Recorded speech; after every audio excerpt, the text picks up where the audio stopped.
Il Teatro Veneto festeggia la riapertura con 3 grandi eventi estivi, lunedì 15 giugno a Padova, Venezia e Treviso. Il Teatro Stabile del Veneto, insieme ai 3 comuni capoluogo, metterà in scena 3 spettacoli gratuiti su prenotazione obbligatoria. Il pubblico siederà distanziato, a norma di legge. Campo San Polo, Piazza dei Signori, il cortile del comune, il cortile di Palazzo Moroni.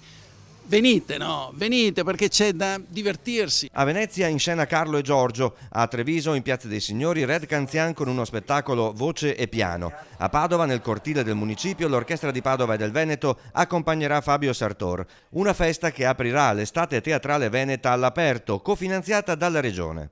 Quindi noi produrremo, Arteven porterà in giro e la Regione ci darà una mano, sosterrà questo sforzo, perché è evidente che in una città come Padova, che in questo momento, ad esempio in una città come Padova, che in questo momento sta soffrendo molto economicamente, non si può chiedere un altro sforzo. Immaginiamoci nelle amministrazioni piccole, non so, sto pensando al mio amico sindaco di Castelfranco, no? O al nostro amico sindaco di Badia Polesine. I teatri al chiuso riapriranno invece a fine ottobre, ha annunciato Beltotto, mentre dal 9 giugno le biglietterie dei 3 teatri per consentire i rimborsi per gli spettacoli annullati.